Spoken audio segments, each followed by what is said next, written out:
تقریباً جتنی بھی احادیثی کتابیں ہیں یہ جو حدیث ہے ان سب میں مینشنڈ ہے، صحیح بخاری، صحیح مسلم اور باقی احادیثی کتابیں۔ نریشن کچھ یوں ہے کہ ایک غزوہ کے لیے صحابہ کرام جا رہے تھے اور رسول اللہ ان کے ساتھ تھے، تو رسول اللہ صلی اللہ علیہ وسلم اب وہ آگے آگے اپنی سواری کو لے کے جا رہے ہیں، تو اور یہ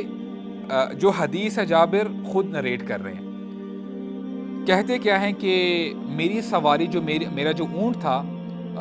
وہ ٹھیک نہیں تھا اور پوری آرمی آگے چلی گئی اور میرا اونٹ پیچھے رہ گیا، like he was at the back, he was at the and.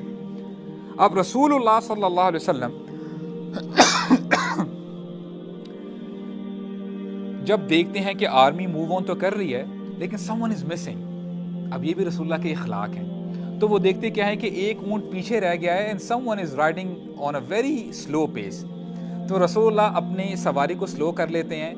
Army آگے چلی جاتی ہے، رسول اللہ پیچھے آتے ہیں اور دیکھتے کیا ہے کہ یہ تو جابر ہے، اور رسول اللہ آ کے پوچھتے ہیں جابر what is the matter، کیا مسئلہ کیا ہے؟ تو جابر رضی اللہ عنہ فرماتے ہیں کہ یا رسول اللہ I am sad، میں بہت غم زدہ ہوں، کیا ہوا ہے؟ فرماتے ہیں کہ یا رسول اللہ آپ تو جانتے ہیں کہ میرے فادر شہید ہو چکے ہیں اور میرے پاس اور کوئی پوزیشن نہیں ہے، یہ ایک سواری ہے اور یہ بھی اس کی بھی حالت ٹھیک نہیں ہے، اس لیے میں آرمی کے ساتھ نہیں رہ پا رہا۔ تو رسول اللہ کیا کرتے ہیں، کہتے ہیں کہ اپنی سواری کو نیچے بٹھاؤ، تو جب ان کا اونٹ بیٹھ جاتا ہے تو رسول اللہ اپنی سواری کو بھی نیچے بٹھاتے ہیں اور پھر اپنی چھڑی مارتے ہیں اس اونٹ کو جو جابر رضی اللہ عنہ کی سواری ہے اور کچھ پڑھتے ہیں، تو جیسے ہی چھڑی مارتے ہیں اور کچھ پڑھتے ہیں اور پھر جابر کو کہتے ہیں کہ ذرا اب بیٹھو واپس اوپر، تو حضرت جابر کہتے ہیں کہ جب میں اوپر بیٹھا اور دوبارہ جب میں نے اپنی جرنی سٹارٹ کی تو میرا وہی اونٹ تھا اب اتنا تیز ہو گیا میرے قابو میں نہیں آ رہا تھا، یہاں تک کہ میں نے پوری آرمی کو کراس کیا اور میں سب سے آگے چلا گیا، اور کہتے ہیں کہ مجھے اپنی سواری کو روکنا پڑا، یہاں تک کہ بڑی مشکل سے میں اس کو واپس لے کے تاکہ میں آرمی کے اندر ہی رہوں۔ تو جب یہ سچویشن ہوئی تو تھوڑی دیر کے بعد رسول اللہ میرے پاس آئے اور کہتے کیا ہیں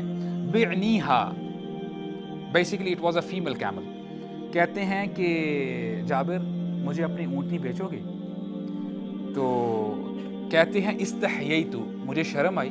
I was shy، کیونکہ this was the only possession I had، یہ میری ایک ہی سواری تھی، اسی میں میں سفر کرتا تھا اور واقعی میرے اوپر قرض کا بھی بوجھ تھا اور گھر کی طرف سے بھی بوجھ تھا، تو میں نے سوچا تھوڑی دیر کے لیے کیا کروں، حالانکہ پرائس تو میں بتا نہیں سکتا، اب رسول اللہ پوچھ رہے ہیں، تو I made up my mind کہ میں رسول اللہ کو نا گفٹ کر دیتا ہوں۔ سبحان اللہ، کہتے ہیں کہ یا رسول اللہ ہوا لک، یہ اونٹنی آپ کی ہوئی، یہ آپ کے لیے گفٹ ہے۔ تو رسول اللہ فرماتے ہیں غفر اللہ لک، اللہ تعالیٰ تمہیں معاف کرے، نہیں I will buy this from you، میں تم سے خریدوں گا۔ جابر کہتے ہیں نہیں یا رسول اللہ یہ میری طرف سے گفٹ ہے، غفر اللہ لک، اللہ تعالیٰ تجھے معاف کرے، اللہ تعالیٰ تجھے بخشے۔ نہیں یا رسول اللہ میں آپ کو گفٹ کرتا ہوں، نہیں جابر اللہ تعالیٰ تجھے معاف کرے، میں یہ خریدوں گا۔ جابر نریٹ کر رہے ہیں یہ حدیث، کہتے ہیں بیک اینڈ فورتھ 25 ٹائمز میں نے کہا یا رسول اللہ میں آپ کو گفٹ کرتا ہوں، رسول اللہ نے کہا غفر اللہ لک، یعنی 25 دفعہ رسول اللہ نے کہا اے جابر اللہ تعالیٰ تجھے بخشے، کتنی فضیلت ہے، اور باقاعدہ وہ نوٹ کر رہے ہیں، سبحان اللہ۔ تو جب یہ بیک اینڈ فورتھ چلا تو کہتے ہیں کہ میں نے دیکھا کہ رسول اللہ تو بالکل جو ہے مان ہی نہیں رہے، گفٹ ایکسیپٹ ہی نہیں کر رہے،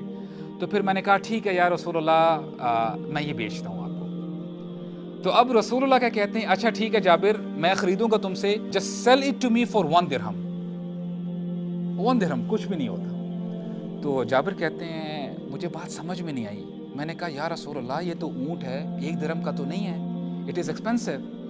حالانکہ اب دیکھیں تھوڑی دیر پہلے وہ کیا کر رہے تھے، گفٹ دے رہے تھے، لیکن when it comes to business تو پھر اب جابر کہتے ہیں نہیں یا رسول اللہ 1 درہم بہت کم ہے، اچھا 2 درہم کا میں تم سے خریدتا ہوں، نہیں یا رسول اللہ یہ تو بہت کم ہے۔